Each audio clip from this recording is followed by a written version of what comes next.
Ernst is also premier student of Professor Anne-Marie Schimmel, if I'm right in saying that. Yes, indeed. Uh, One of her most prominent students. Uh, at the moment, Dr. Carl Ernst is Professor of Islamic Studies at the University of North Carolina at Chapel Hill. Uh, and he has a number of books. I'll just, and his studies focus on studies, pre-modern and contemporary Sufism and Indo-Muslim culture. His most recent book, which won the inaugural Global Humanities Translation Prize from the Buffett. Buffett Institute, is a translation from the Arabic Al-Hallaj poems of a Sufi martyr. And this is what's going to be your focus today. There's a request from North Carolina by one of our trustees, Dr. Rizwan Zabir, who is a really? professor at Davidson College. Oh, well, that's wonderful. There's a request. He said he showed us this book, Refractions of Islam in India, Oh, yes. situating Sufism and Yoga. Yes. If you could just briefly also do that field. Okay, yes. Well, first of all, thank you so much for the invitation and for this very warm welcome. And it's wonderful to see some old friends and to feel a lot of warmth and welcome here. So I thank you for that. So known here Mansur Halaj, although technically Mansur is his father's name, but never mind. We won't get him confused with anyone else.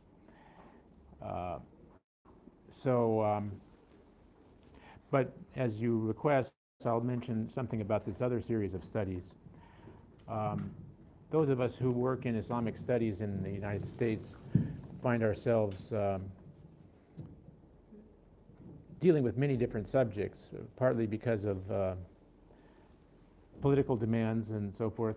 Everyone says, oh, you know something about Islam? You must know about terrorism then. And so we have to answer all these questions. And so I have dealt with many of these issues in publications because I think that's a responsible way to do it. And in my developing research over the years, I have found that one of the most productive ways to enter into a new subject is to find things which do not fit with standard expectations, which whenever you find a situation like this, when there's a phenomenon, a case, a text, a teaching that is completely unexpected, and you say, how is that possible? It means that your general expectations, the standard theories, are not adequate. And so then you have the opportunity to revise that. So very briefly, I had noticed very early in my career that there were some old Orientalist views that a certain kind of what someone has called Indomania, the sort of obsessive view that India is the source of all teachings and so forth. And there is a particular debate about Sufism which arose within early Orientalism, where the British founders of this field of study found Sufism very attractive, but they didn't like Islam in general, so they decided that Sufism must be coming from somewhere else, whether it's Greek philosophy or from yoga or whatever.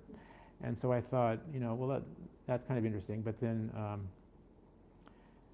I ran across a reference to a text which was an Arabic work on Hatha Yoga.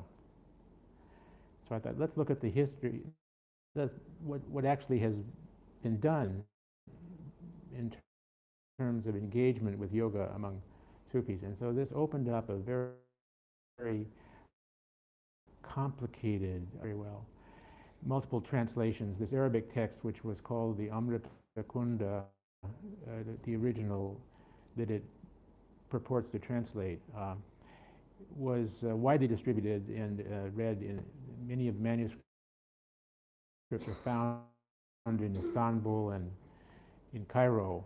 And I started to study this over 20 years ago, and it kept on going and more things complicated. There were 2 Turkish translations, there were at least 4 Persian translations of the text, and even one in Dakhani Urdu. And so this showed a very intense engagement with the subject. And so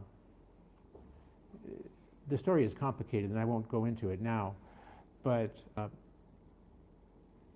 a couple of very simple conclusions be stated. First of all, there was a knowledge of yoga in certain circles, some of which were connected to Sufism, and some of them were quite knowledgeable. Number 2, this is primarily focused on people in India, in other words, who actually could encounter these texts and sometimes engage with individual practitioners, because the yogis were people who had gone through a ritual death and did not have to observe the dietary purity rules of Brahmanical Hinduism. So they could show up in the langar role. Complete misunderstanding to say that Sufism is entirely based upon this. We have to acknowledge that in every society that we know of, there are multiple religions and cultures, and so there's lots of things that go on in discussion where people mingle, and so it's not surprising to see that there is an attempt made to chart a relationship. Sometimes these are very creative, so these texts oftentimes treat the Hindu mantras as zikr in the Indian language. So the word like Om is translated as the Arabic phrase Ya Rab. It's a highly creative translation. But it means that it functions in an equivalent fashion. So these are, and then we were also told that the great Indian yogi Gorakhnath is also known as Khizr. So these kinds of equivalences are ways of making connections. So I'm still working on a number of difficult texts in this area, so stay tuned for future developments. I hope I'll be able to deliver some more. But I have about 25 essays in that volume, many of which are focused on some of the texts that emerge in this tradition. And so it's a fascinating subject. So, but let's shift to Hallaj. And as I have mentioned before, I became exposed to this material quite directly through the reading classes I used to do with Anna Marie Schimmel when I was in graduate school. And she was very deeply interested in this, and she produced a small volume in German of translations of his poems and sayings. There is a significant problem here because I don't know if everyone is familiar with the story of Mansur Hallaj. There are many versions of them, some of them very dramatic. The account of Fariduddin Attar in the Tazkirat al-Awliya is very well known. He also took certain liberties with the historical record for dramatic effect. For instance, in his account of the teacher of, one of the teachers of Hallaj, Junaid, being asked to preside over the trial of Hallaj and changing his Sufi garb for the turban of a jurist. It's a very dramatic account. Junaid had been dead 12 years when the execution of Hallaj took place, so I mean the story could not have happened historically speaking. But there's an inner sense to it which is not to be dismissed.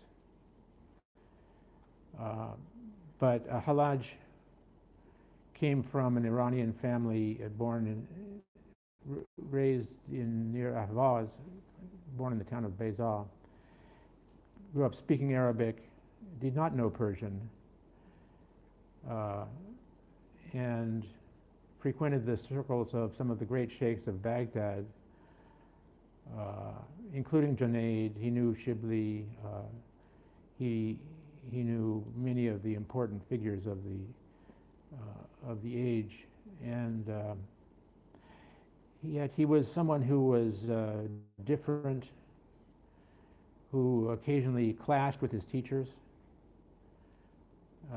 We don't know for sure if all the stories that are told are true. Probably not all of them could be. But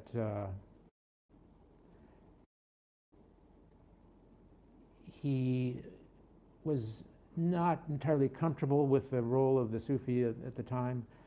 This was before the rise of the great silsilas. Many of the Sufis of Baghdad were craftsmen, people of the market who had a profession that was hands-on. They were not from the aristocratic circles. Suf, wool is the clothing of ascetics and people who do not wear the elegant silks of the court. And they had a informal network of association that was rather private. And in fact, it's during this early period that they began to develop a special language of their own.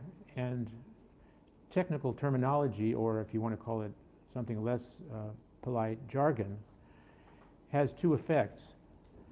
It allows people who share a particular concern to communicate more effectively among themselves, and then it excludes outsiders as unworthy.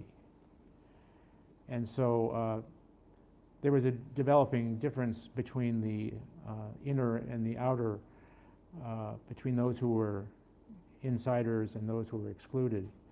And Hallaj did not observe that rule. He was uncomfortable with it. And he at times would dress like a soldier. He made journeys to Central Asia and received correspondence from his students granting him mysterious titles written in unusual calligraphy, which reminded people of the Manichaean heretics of Persia. And it was a complicated time when the Abbasid Caliphate was coming apart. The court was advised by a series of viziers who, when they came to power, they would imprison and torture their predecessor to extract all of the money that he had hidden away. It was a very rough political atmosphere. The Turkish military forces were entering into politics. The sectarian disputes with the Twelver Shia, and then more particularly the Ismailis, were taking dramatic form. And there was a revolt in the marshes of southern Iraq by the Zanj, African slaves who were, So there was a lot of political conflict and religious debate. Hallaj got caught in the middle of this, and he was put on a trial where, contrary to the popular belief, I need to set this record straight, the phrase Al-Hallaj was not part of the trial that led to his execution. The phrase is found in a couple of his writings, in one of his poems, and in the composition is the book of Tawasin, which is a series of short reflections, including his debates with Iblis and Pharaoh. But what got him his execution was the suggestion in one of his books they found that if you could not afford to go on the Hajj pilgrimage, you could set up a model of the Kaaba in your house and perform a tawaf around it and then give food and clothing to the poor. while this might not seem politically explosive, it actually was a damaging thing to be accused of at a time when the Ismailis were trying to disrupt the Hajj and put an end to it. And they notoriously, a few years later, burned the Kaaba and carried the black stone away, and it was split into pieces during the fire, and then restored into the present housing after an immense ransom was paid. But in any case, the trial was, we have records from the caliphal histories that are recorded by some of the viziers, and we know the court was packed with legal scholars who were from a school that was hostile to Hallaj and would not admit any kind of repentance and several other things. He could not possibly have been guilty of all of these things at the same time. I mean, it would be a busy man who could meet all of these charges. He was, however, brutally killed and executed in Baghdad, and Attar memorably describes this in a miraculous version. But before we get to the poem, we have to acknowledge that his works were burnt. And the bibliographer Al-Nadim, in his massive index of all the books available in Baghdad in the 10th century, the Fihrist, enumerates 46 titles of works by Hallaj, almost none of which has survived. What we have is some fragments of Quranic commentaries which were incorporated into the tafsirs of the early Sufis. We have this book of Tawasin. We have some oral narratives called the Akhbar al-Hallaj, which are quite dramatic, in which his disciples recount how he would go into the bazaars of Baghdad and cry to the people the inner pain of his struggle with God. And I could read you one of those if you'd like a sample of it.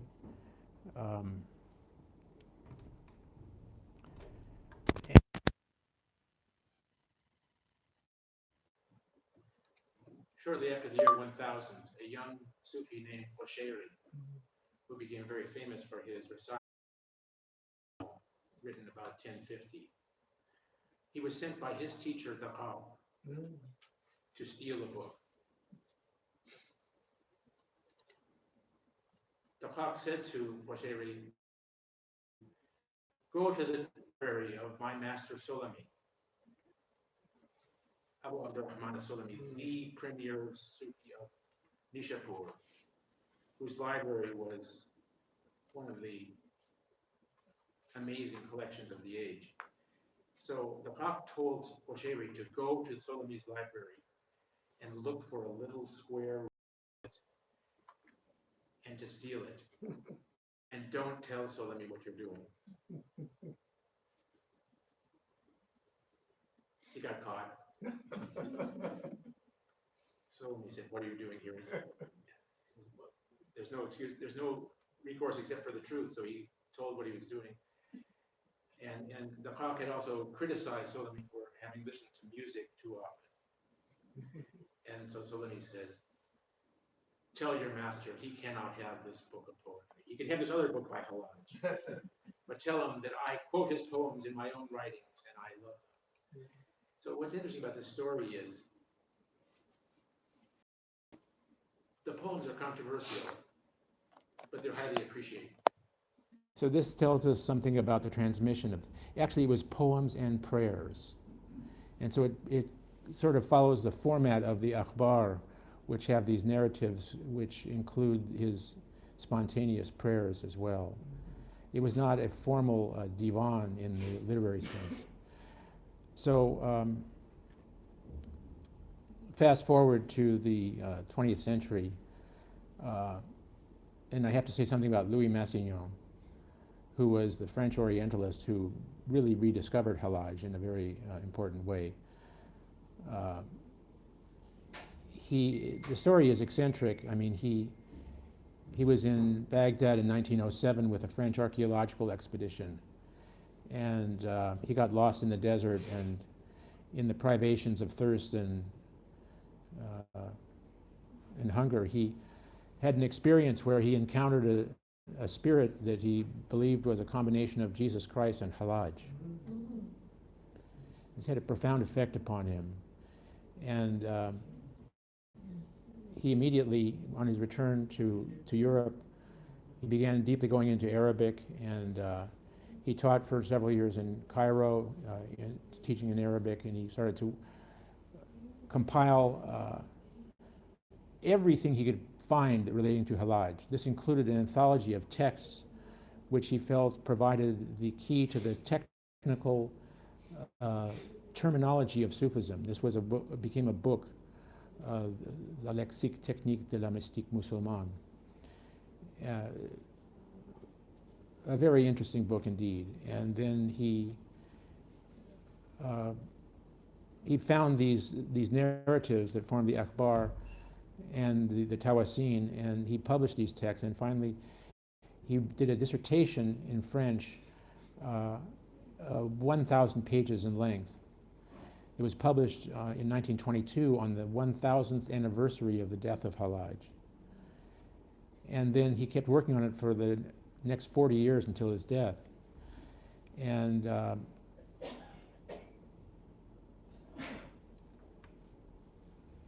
I won't go into it too much today, but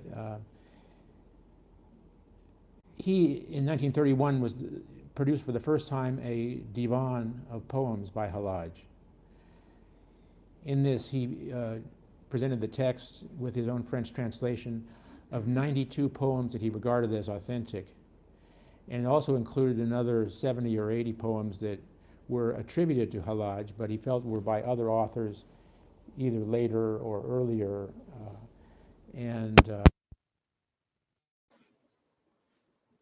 It was the first time that we actually have collected works of Hallaj. Now, that being said, even though this is a modern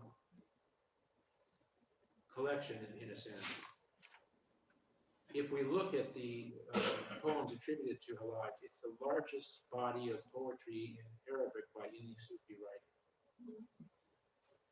These are short poems, for the most part, what they call in Arabic a qit'a or muqatta'a, which we can translate as an occasional piece.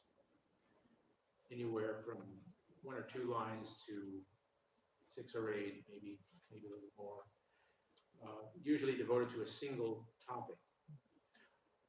Massignon felt that 11 of these were actually qasidas, which is a longer, more complex form, which usually has 3 parts, and according to the critics, involves a transformation of the self. And while it's perhaps an exaggeration to say that these were full-fledged qasidas, these are not nearly as complex, for instance, as the longer poems of Ibn Arabi and Ibn al-Farid, which are very ornate and have a different kind of sensibility. But the poems that are attributed to Hallaj are, we can't be sure about the question of authorship, but there is a voice that is found in many of them, which is so extraordinary that it seems to provide a central basis for saying that this is the poems of Hallaj. And I'll try to give you some examples of that.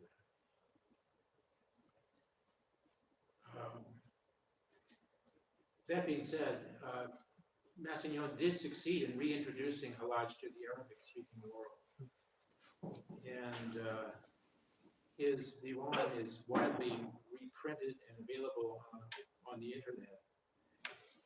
And there are many YouTube videos featuring performances of these poems by Arab singers. And I'm particularly fond of one by a Palestinian oud player named Issa Boulos, who has a whole album of really imaginative musical settings of poems by Hallaj, including some very difficult ones, which I am positive were never sung before, because they're just really hard to follow, and you really need to study them. So let me give, the other thing I've done is I've followed the edition of a later scholar, Kamal Mustafa Ashaibi from Iraq, who did considerably more work to expand on Massignon. He made corrections and additions and found many more places where these were quoted. And it's very important to pay attention to the different variations that are found in the separate transmissions of these poems to see what the possible meanings might be. And his last edition of this was over 500-page commentary on the poems. This work is the indispensable tool for the study of the works of Hallaj. So I've taken 117, which is a more expansive number of poems than Massignon did. And yet the question of authenticity will never be fully resolved. And I've divided them, in Arabic diwan, just as in Persian or in Urdu, is arranged alphabetically by the rhyme. So the poems ending in aleph are all together at the beginning, etc. It does not make sense to organize an English translation of the poems in the same manner. So I have done them in separate subject areas. Now, this is important because he writes in different styles. People who were imbued with the poetry of the Abbasid age were deeply affected by it in many different parts of their lives. And so he writes some poems which, if you didn't have his name attached to it, you would say this is an ordinary love poem. So I have 14 which I put into that category. Then there are mystical love poems in which there is some element in the language which tells you that there is something that is transcendental. And so that, I think, can be viewed in a separate category. Then we have, and I'm having to look at my digital version of this. He has a series of a dozen poems in which he appears to predict his own death and martyrdom. And I think I need to read you one of those in particular. There's a number of poems which I classify as metaphysics. Many of his poems are very intensely cerebral and demand close study and rereading. Next, there was a series of prayers and sermons, including some that might be a khutbah from a fairly standard point of view. Then there are riddles, a half a dozen of those, in which he gives you clues for a word which you have to guess. Some of them are easier than others. Then he proceeds to some poems which are really about the spiritual path. And then I conclude with poems on union. So this is the description. Let's go to one of his most powerful ones about his martyrdom. Actually, we should probably do more than one.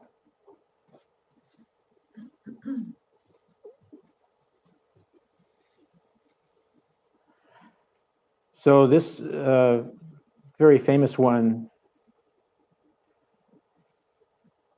has an opening which is quite, it's a three-part poem. And what I do in these translations is to help the reader with a couple of places. First of all, by proposing a title for the poem, which they didn't have titles for poems, but it's a convention which we have in English, and so why not make use of that? And then I give a slight introduction to each of the poems to highlight the themes and the structure.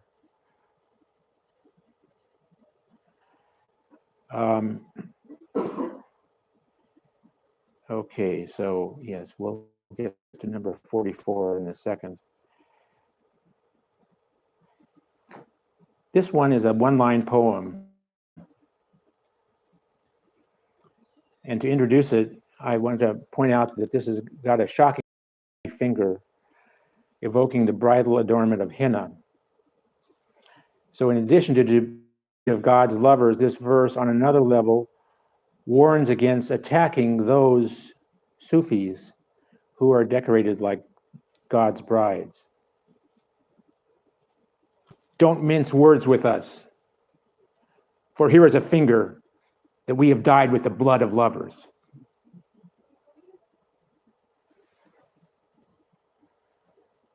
Now, the next one is one of the most famous. It's got three parts to it. Massignon referred to it by the opening word, "Oqtuluni," kill me, friends.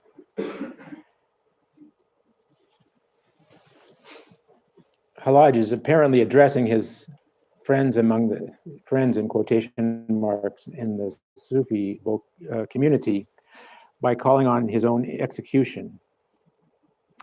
He uses theological language. This is part of his intellectual approach. Like he wants to have his essence, his zat, erased. And he laments the persistence of his attributes, his sifat. He repeats the command to kill him, and he's addressing a community because it's in the plural. And he foresees his friends passing by the traces of his grave, which is an interesting evocation of the typical opening of the classical Arabic ode. A true lover, we are told, will keep his secret to the grave, which is an ironic observation from Hallaj, who told his secrets to everyone. The second part is a riddle about the paradoxes of time, told in the first person, full of paradoxes and reversals. And he returns to live in the grave that previously contained his dust. So this is about the enigma of resurrection and immortality. Then in the third part, he is addressing a single close friend, repeatedly commanding him to assemble his scattered remains from the four elements and to plant them. The result is a miraculous flower that blooms thanks to a sevenfold libation that his friends pours over his remains. This does have some of the qualities of the Qasida in the transformation and the striking wordplay of the ending. I'll focus on that after I finish. Here's part one. Kill me, friends, for in my killing is my life. My death is in my life is in my death. Annihilation of my essence is the noblest of my glories, and my attributes remaining is the foulest of my crimes. My spirit tires of my life and its lingering traces. So kill me, burn me in these fading bones, and later pass my dust in ruined tombs. You'll find my lover's secret folded into my remains. Second part. I was a mighty patriarch of lofty rank. Then I became a child in wet nurses' chambers, living in a grave's niche in marshy grounds. My mother bore her father. That's one of my marvels. Then my daughters, after they were daughters, were my sisters. This was no deed of time, nor act of adultery. Third part. So gather all my parts together. He speaks to a single friend here. Gather all my parts together from burning bodies, from air and fire, and next from water pure. Then plant it all in earth, whose soil is fallow, and swear to water it from cups passed round by running waitresses with running waters. When you finish 7, the best of plants will bloom. That second to last line is got a wordplay where he says, وَالْجِوَارِ السَّاقِيَاتِ وَالسَّوَاقِ الْجَارِيَاتِ. I translated that as running waitresses with running waters. My attempt to get to the pun, but anyway. So that's from the martyrdom. And I told you that we could take a look at one of the akhbar. I have 22 of these in the appendix.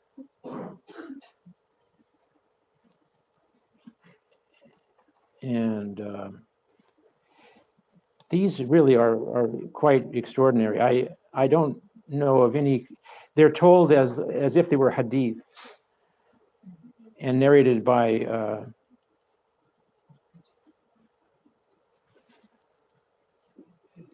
intimate disciples. So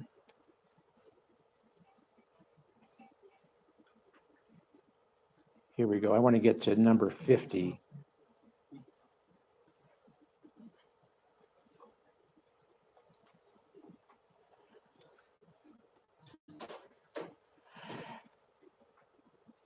Okay. Sir, if you could just give us one moment for an announcement. The Yes. car is which car? 7242. 7242. Sorry. Okay. This is narrated by a disciple. He says, I saw Hallaj enter the Mansur mosque, and he said, people listened to a word from me, and many people gathered around him, including some who loved him and others who denied him. And he said, you should know that God Most High has sentenced me to death, so kill me. And some of the people wept. Then I stepped forward from the crowd and said, Sheikh, how shall we kill a man who prays, fasts, and recites the Quran? He replied, Sheikh, the reason for sparing a life goes beyond prayer, fasting, and reciting the Quran. So kill me, and you will receive a reward, while I will be delivered. And the people wept and departed, but I followed him to his home and said, Sheikh, what is the meaning of this? He said, there is no task in the world more important for the Muslims than killing me. And I said to him, how is the path to God Most High? He replied, a path is between two, but there is no other with God. I said, explain. He said, and this is a classic Sufi line, one who does not understand our illusions will not be guided by our expressions. And then he says, recites a poem, possibly extemporaneously. It begins, as I recall, Hal anta ya ana, hada ilahin. Is it you or I? That would be two gods in me. Far, far be it from you to assert duality. The he-ness that is yours is in my nothingness forever. My all added to your all would be a double disguise. But where is your essence? From my vantage point, where I see you, since my essence has become plain in the place where I am not. And where is your face?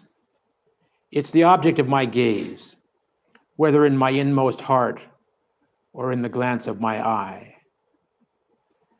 Between you and me, there is an I am that battles me. So take away by your grace this I am from in between. There's something about that narrative that adds a lot to the poem that you would read differently without it. So I recommend reading it both ways. So I think I've gone over time here. should we go to some questions? And if you have any requests, might be able to find a poem to fit. As you say. This is fascinating. Maybe one or two more. Okay, well, you easily convinced me. So we go for a short one?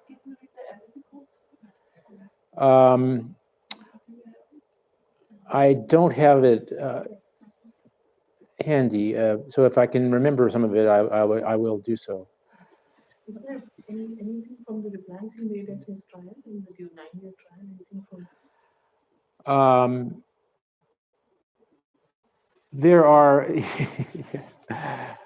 well, there was one interesting exchange that took place over some of the letters that he received and which he had sent replies to.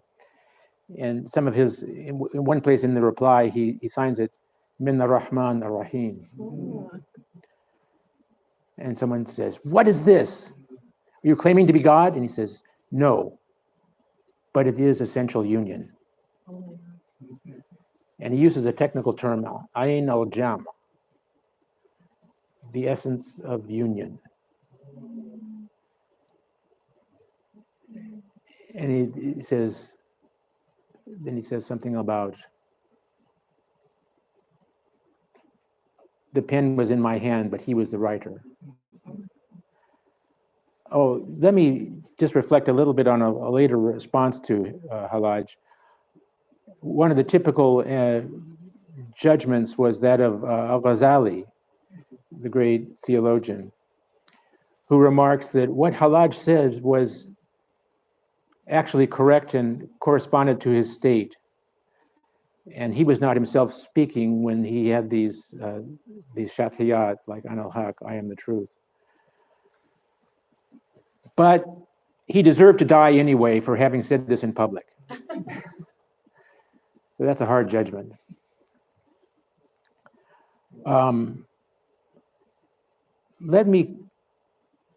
I think with this audience, we might pick up one of the really difficult ones. Why not? I included that. Ra'aytu Rabbi bi'ayni qalbi faqultu man anta qala ant. Yes, that's, So beautiful. I saw my Lord with the eye of my heart. I asked, who art thou? He answered, thou, you or thou. I asked, who are you? And he answered, thou.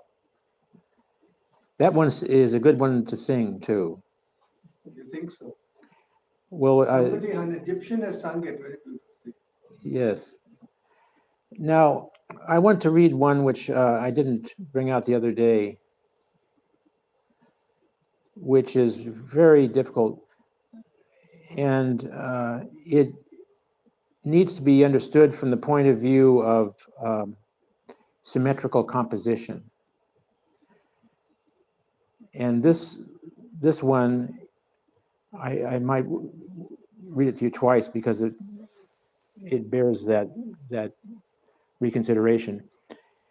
This is quoted in a very important text which was written by Daylami in the 10th century, which is called Atf al-Alaf al-Ma'atuf ila Lam al-Ma'luf, which is a title having to do with the letters Lam and Aleph, and it actually comes from this poem. The book has been translated into English as an Arabic treatise on love, and it is a lengthy work of over 200 pages. All of the theories of love that were current in the time of the Abbasid Caliphate. And the author Daylami says that Hallaj was closer to the Greek philosophers than any of the Sufis in his description of the love, ishq, as the essence of God. And this is a profoundly metaphysical poem. But it also discusses the community of lovers comprising martyrs who go to their death, again foretelling his own fate. He describes them as the great ones who were humbled. So the plural group that is referred to in the beginning and the end is the same people. And this also is a classic case of showing the tangled prepositions which have been pointed out by critics like Tawhidi as characteristic of some of the Sufi poets. Fihi, lahu, minhu. Short words, in him, for him, by him, conceals a vast metaphysical structure. And these terms are found in the dictionaries of Sufi terminology as characteristic, and we find this right here. But the central part of it is complicated by the way in which the letters Lam and Aleph act, and it becomes a visual metaphor because it's not about Aleph Lam as the definite article, and it's not about Lam Aleph as the negation, but it's about Talatla'a, the lu'lu, the pearl, the shining light, which is the encounter with the divine beloved in pre-eternity. So this is a long introduction to this poem. Al-ishq fi azal al-azali min qidami. That's how it begins. Al-ishq fi azal al-azali min qidami. Love is in primordial eternity, eternally. In him, by him, from him, it begins in him. Love is not temporal, since it was an attribute of the one whose martyrs are alive. His attributes are from him, in him, but not temporal, for temporality is what begins in things. When the beginning began, his love began as an attribute of that which began, and in him gleamed a shining. Talatla'a. For the Lam was affectionate with the inclined Aleph, and both were one. Separately, one's the devotee and one's the Lord. These are the realities. The fire of longing, burning for reality, whether they stay or go. They are humble, worthless, when they are mad with love, for the mighty become humbled in their longing.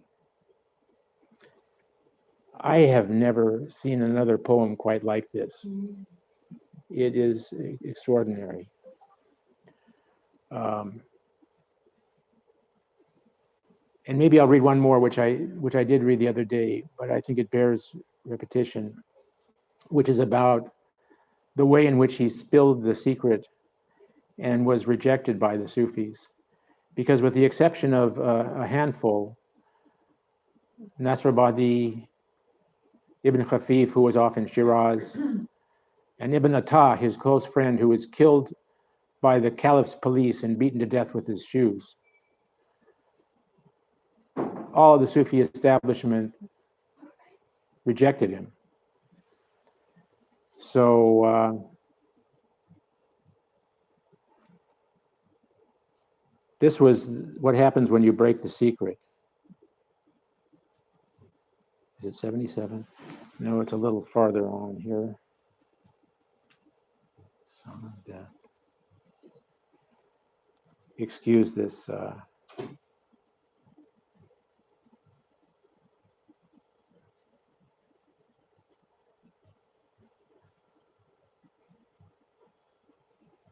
He has some really beautiful ones in this spiritual path section. But this one on keeping the secret, again, it has a kind of complex structure with repetitions of phrases. And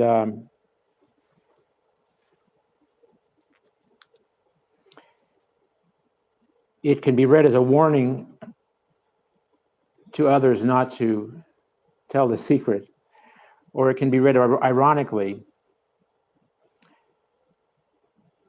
But note the term reveal, which he mentioned several times as the sort of nature of his crime, and the point at which he reveals that this is about himself. It begins, the first line, Mansaruhu fa'abda kulla ma sataru, walam yura'i ittisala kana ghashasha.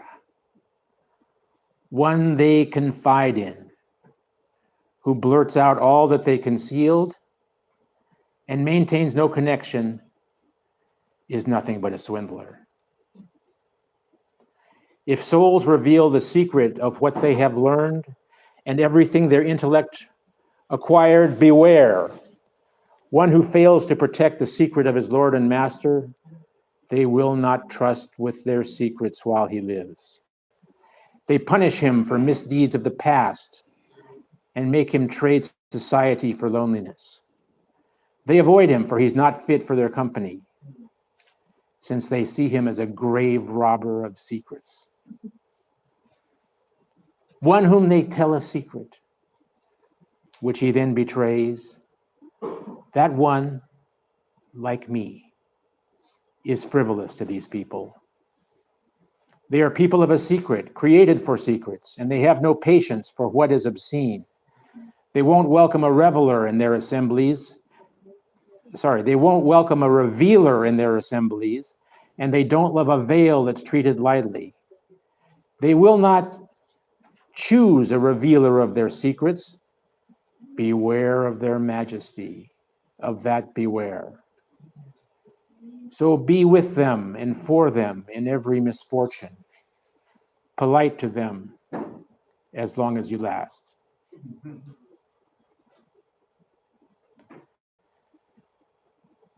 So those are some of the ones that I find quite extraordinary. So it was Al-Hallaj who said that all human spirit is part of God and we go back to him.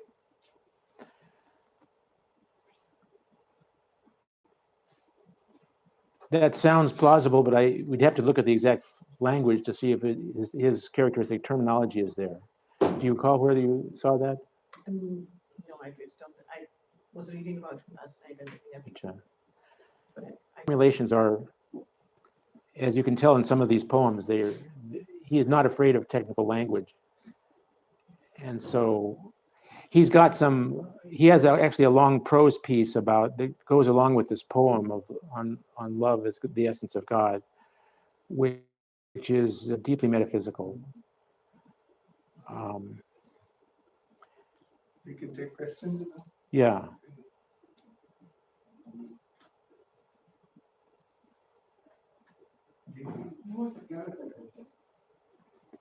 Al-Muqtadir,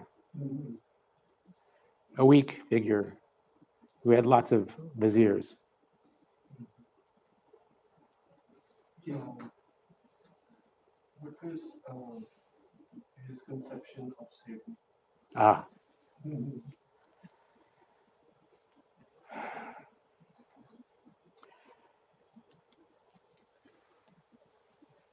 There's one poem that seems to be about that. What is his view of Satan?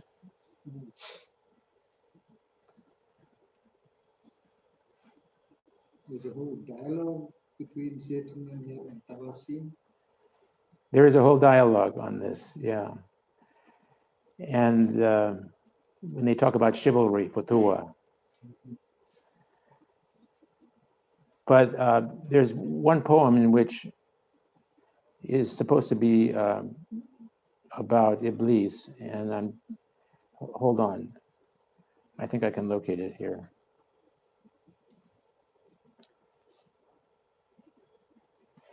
He is, Al-Hallaj was one of the first to talk about Iblis as being the true monotheist. When he was ordered to bow down before Adam, he, to some, he disobeyed the Amr, the command of God, but he was following the ishara, the hint. And so in several of the poems, we can plausibly apply them to Iblis.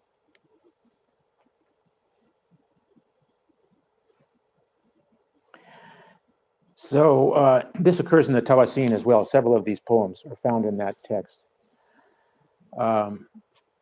These verses summarize what might be the defiant attitude of Iblis.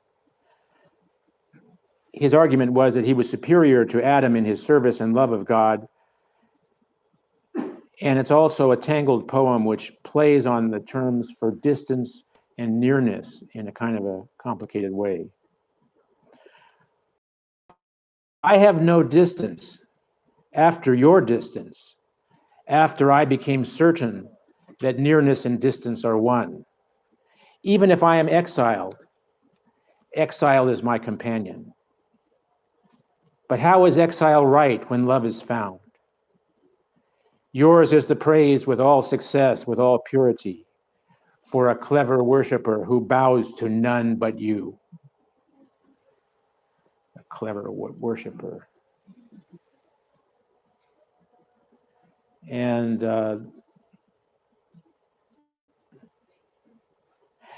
here's another one,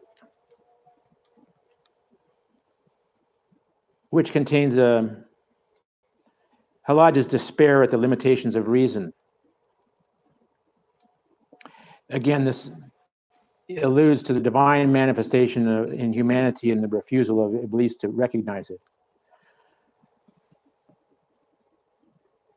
My denial sanctifies you. My thought of you is confusing. A love has astonished me, and a glance that's arched. And the proof of love has shown that nearness is a deception. For Adam is nothing but you, and Iblis is in the middle. That's actually almost a riddle in itself. And I think we could find another short Iblis one. Right. In the Tawasin, there's a dialogue between Iblis and God in which Iblis defends himself for refusing to bow down before Adam. God Most High said to him, "The choice is mine, not yours." He replied, "All choices are yours, and my choice is yours, which I have chosen for myself, O wonder. And even if you prevented me from prostrating to him, then you are the preventer. And if I am mistaken in my words, do not exile me, for you are the listener. And if you wanted me to prostrate to him, then I am the obedient. I do not know any of the knowers who knows you better than me." Now, that's the argument of Iblis, but here's what the poem says.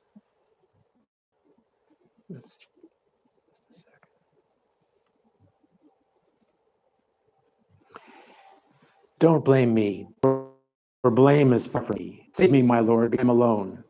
I am true to your true promise in the beginning. My affair was hard from the start.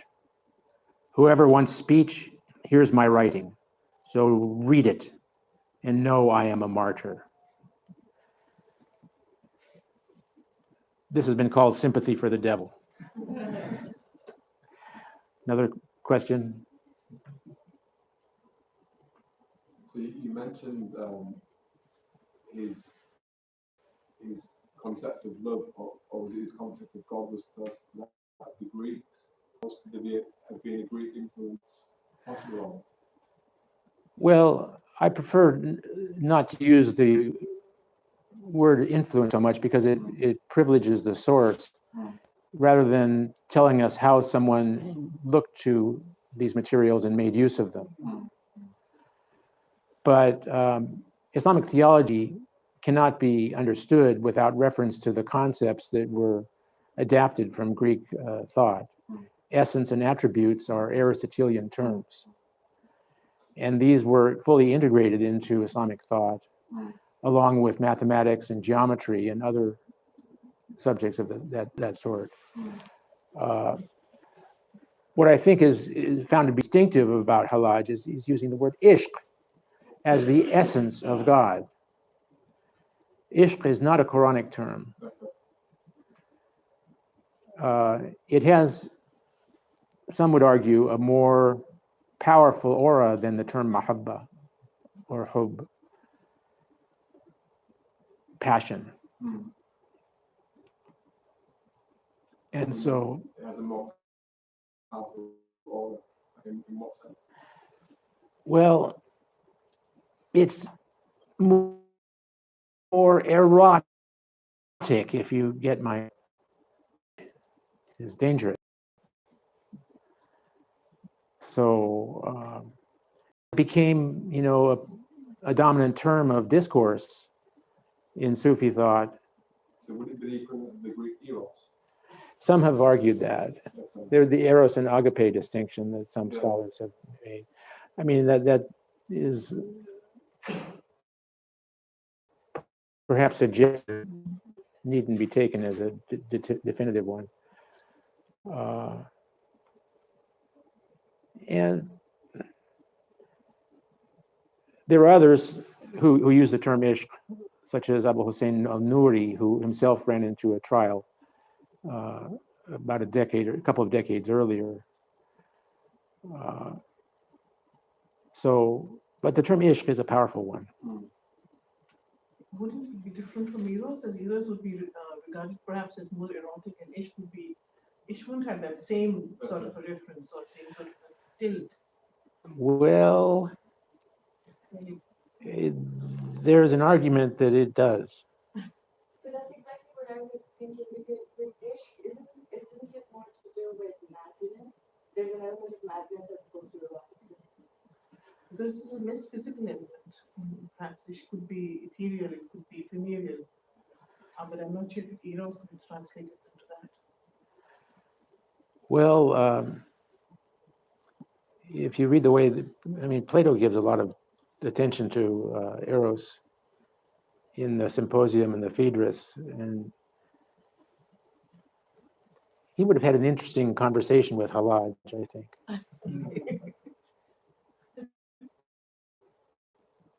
Maybe at some level they're having that. Even as we speak. Yes.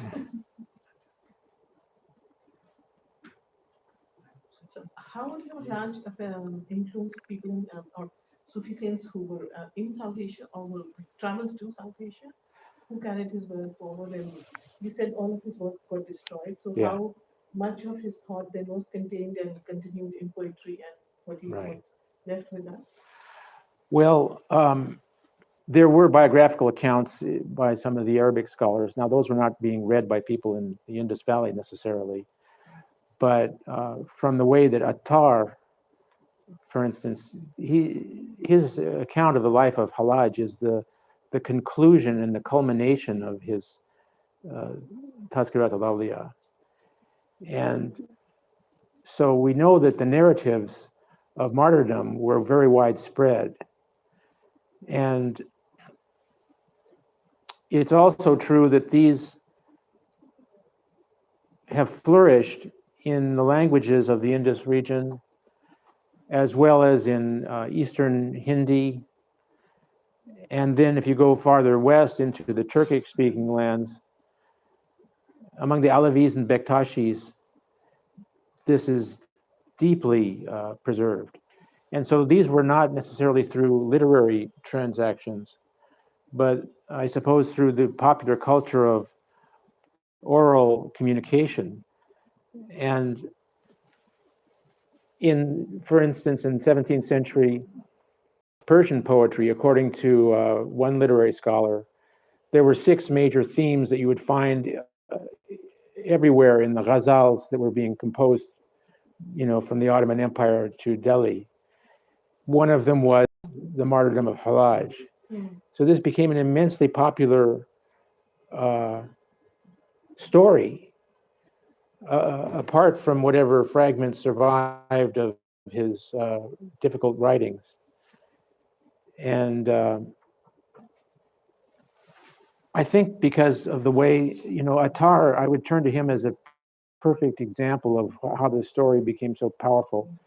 it illustrates the collision between authority and experience, and between a corrupt political power and someone who is calling out for truth. So he's seen today as a revolutionary in particularly the Arab countries. Now, he was not like a classic political organizer in modern terms, but he appealed to the people. And this whole concept of breaking the discipline of secrecy, that was revolutionary. Al-Hallaj is a revealer, as a secret that reveals, which, as you say, was resisted by the mainstream Sufi establishment of the time. They become subsequently they become themselves those secrets, those ideas themselves become mainstream eventually. Probably starting in Al-Hallaj, then definitely expounds them in detail. So those ideas, which at the time were probably resisted by majority of the people, majority of Sufis as well. Very few really understand and expound on those, but later they become mainstream as well. And Sufism eventually becomes one of the main identities of Sufi thought is associated with ideas which Al-Hallaj. Yeah, I would agree with that. And in particular, I think that the name Al-Haq, because of Hallaj, became in some respects a preferred way of referring to God. And there's a lot to think about there. So before Hallaj, those same ideas, they originate in, it's like secrets, they're coded languages were discussed, but they don't come out openly. But before Hallaj, there are other precedents as well, other people who are talking about the same things. Certainly, Bayezid Bastami, who was several decades earlier than Hallaj, we have a collection of almost 200 pages of the Shatahat of Bayezid, and some of these are pretty remarkable. I'm particularly fond of where he says, "I'm 2 years younger than God." I think this has something to say about the nature of time, but in a very interesting way. And he did not go on trial because he was off in northern Persia and there was no corrupt regime that was looking for a scapegoat. It takes a political situation to produce an execution. There's a question here. If you Yes. Yeah, I just speaking about Al-Hallaj as revolutionary. In Punjab also we have this tradition of qissas and oral traditions Yes. by minstrels, and Mansur survives in that as a revolutionary. And I just wanted to know more about his system, because there was a passage I recorded by a minstrel who's sadly passed away now, because she is supposed to be, or at least in that piece, his teacher, with aspects of some ishq between the two as well. So, could you please shed some light on Mansur's system? Well, that sounds like an attribute of popular culture that may have been independently developed. I don't see this in the older accounts. So, She was there during the trial. well, there's a great inventive poet there. This is not found in, for instance, in the extensive account of Al-Khatib al-Baghdadi, who was writing within a century of Hallaj in his great history of Baghdad. He's got about a 35 or 40 page account. And there are hagiographic elements that get introduced into these stories later on, by later authors for purposes which make sense in other ways, but they do not fit into the, how should I say, the question framework of the historian. So there are poetic truths and there are historical truths, and they're not necessarily always the same. But it sounds like it's worth recording or transcribing and writing it up. It's in Punjabi. Yeah, yes. Yeah.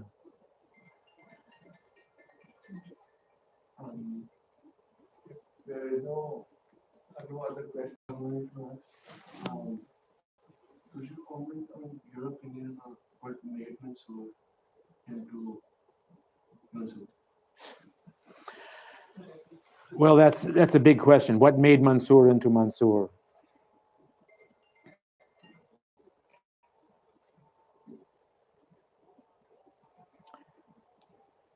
It's difficult to psychoanalyze someone, you know, at this distance, and there are so many different contradictory reports.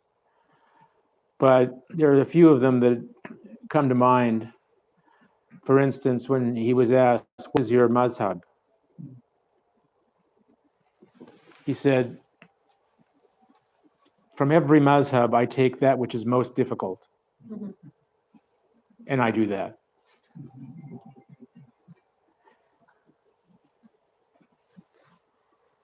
This may have been an uncomfortable person to hang around with. There are some stories that are told of him that are kind of critical. Once that he was with one of his teachers, Amr al-Makki, who was reciting from the Quran. And Hallaj said, "I can write something like that." And his teacher said, "Your blood will stain the gallows." Now, is this a true story or simply a prophecy or a dramatization of the conflict?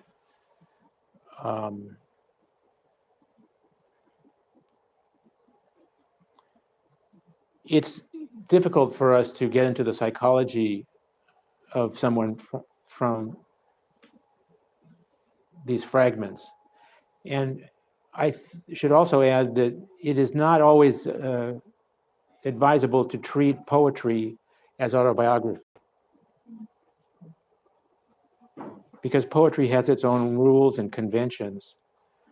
And when you're writing a sermon, you write it like a sermon. When you're writing a love poem, you write it like a love poem. And it is not necessarily the case that this is a transcription of individual experience, but it's a way of dealing with themes that are, you know, well established in culture. So I guess I'm going to resist the temptation to say that I understand his inner. But for his practices or whatever he did, like fasting or anything like that? Well, he would do extraordinary amounts of ascetic practice. And he claimed to one of his visitors in prison that he would perform 2,000 rakahs of prayer at a time. Again, you know, he would go to extremes in things like this. But with somebody who provoked so many different attitudes and reactions, including very hostile ones, the people who accused him of magic and sorcery and so forth were very unhappy with him. So he was restless. I guess we could say that at a minimum. He was never satisfied. And even if we attempt to extrapolate these writings into spiritual states he may have experienced, he never reached an end. I'll give you one more poem of his. Let's see.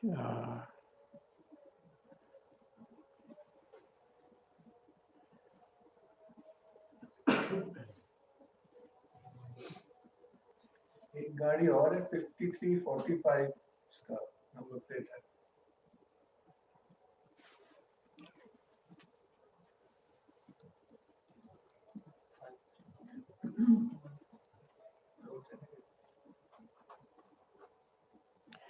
This one conveys the, this tumultuous relationship he had with God. I keep floating on seas of desire. The wave lifts me up and then I go down. As much as its wave lifts me up, I fall and then I plunge inside. Until he carries me by love to a place that has no shore.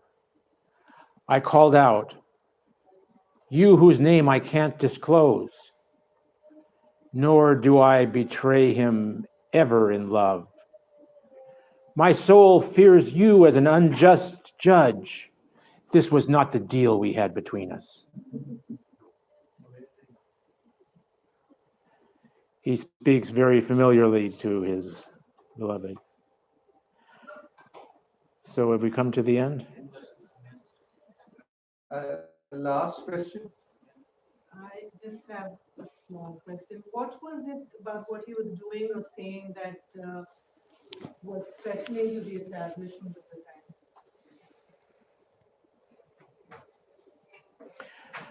The caliph was very nervous. The viziers were very nervous. We actually have some of the titles of the books that he wrote were political. They were about justice and governance. Wouldn't it be interesting to see what he said in those books? There were people who were trying to corner the grain market in Baghdad, and the mass of people were being roused by preachers who were denouncing the corruption of the palace. There was a lot of disarray. And so someone who came out, it's being in the wrong place in the wrong time, perhaps.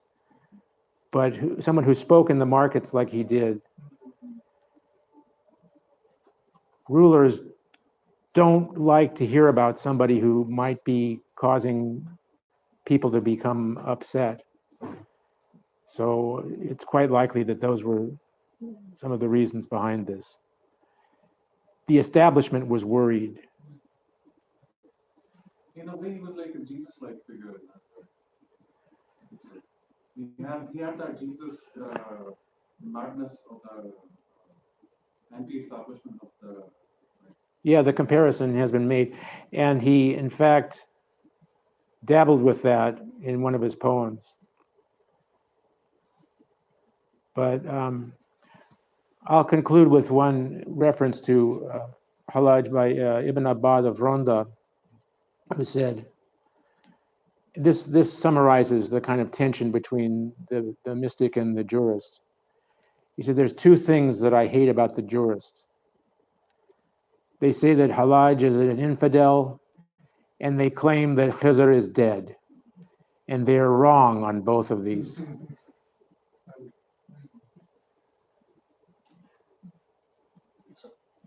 How did the French missionary think that when he saw in the desert was Christ and Al-Hallaj? How did that how does that figure?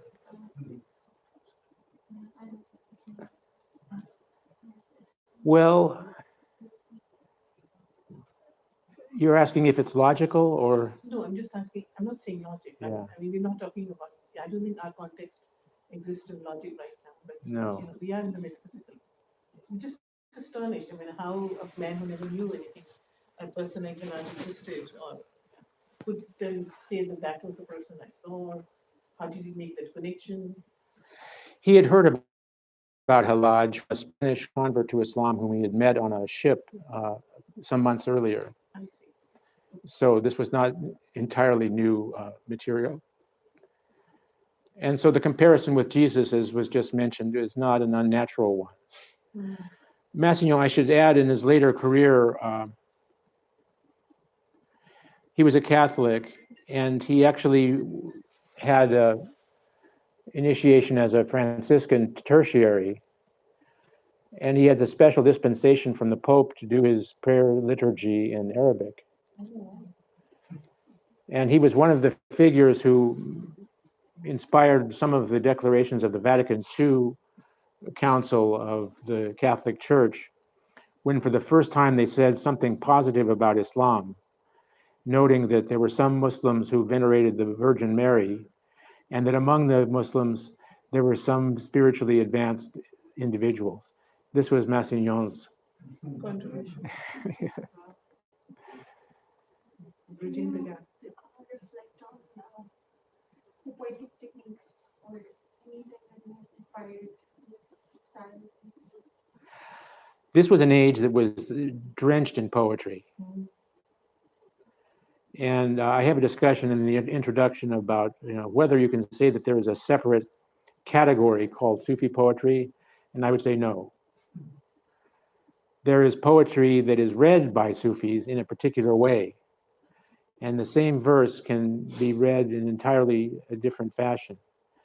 So the examples that I use are the wine poems of Abu Nuwas, who was, if you're not familiar with him, he was not only a superb poet, but he was one of the most outrageous characters of the court of Harun al-Rashid, both in terms of his drinking and his love life. And yet his poetry is very popular among Sufis. So Hojviri Qatasab quotes in his Kashf al-Mahjub a famous verse by Abu Nuwas.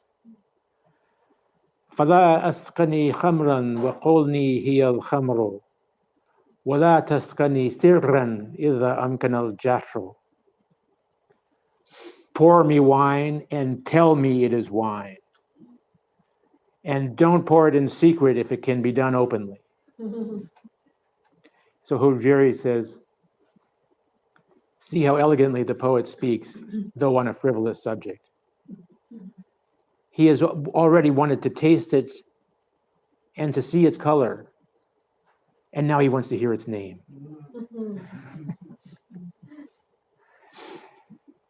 In fact, there's some of the poems of Hallaj that are attributed to Abu Nuwas. There's a famous one which goes like this. Nadimi ghayru mansubin ila shay'in min al-hayfi سقاني بما يشرب كثئل الضيف بالضيف ولما جاءت الكأس أتى بالنطع والصيف هكذا لمن يشرب الصرف والتنين في الصيف, which goes like this. My friend is unconnected with anything unjust. He wines me with the stuff he drinks, in the way of host with guest. But when the cup had but he called for the sword and the mat when the cup had circled past. So fares the drinker of pure wine while summer's dog days last.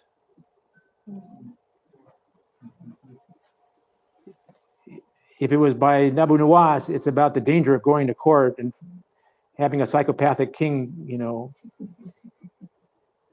put you to death after the party. Or it could be Hallaj talking about the danger of getting close to God.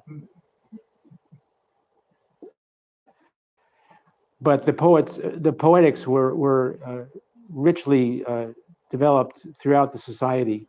And there's many of the manuals of Sufi writings by Siraj, by Khargoshi, and others have a chapter on the poems of the Sufis. And Siraj, in his Kitab al-Umma, this is a wonderful book which is available in Urdu translation, by the way. Yeah. He has a chapter on the correspondence between the Sufis, the Mukatab. And he describes how people would send letters to each other full of affectionate expressions, and the recipient would turn the letter over and write a poem on the back. And I can also give you one example of this from Nuri.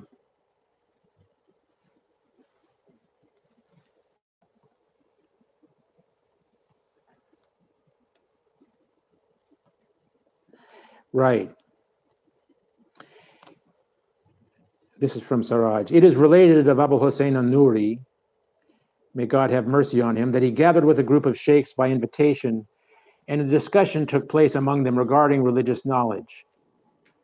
Abu Hussein fell silent, and then he raised his head, and he recited these verses. Many a cooing dove at dawn chanted a lament in the thicket, and my weeping may have affected her, and her weeping may have affected me. But if she complains, I don't understand. And if I complain, she doesn't understand, unless I know her by passion, and she too knows me by passion. There was not a single person in the group who did not rise and go into ecstasy when Nuri recited these verses. There's nothing overtly mystical about them, but the sensibility was so deeply ingrained that everybody was in it. So poetry is a good thing.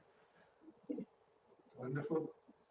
Thank you so much for your time and poetry. I'd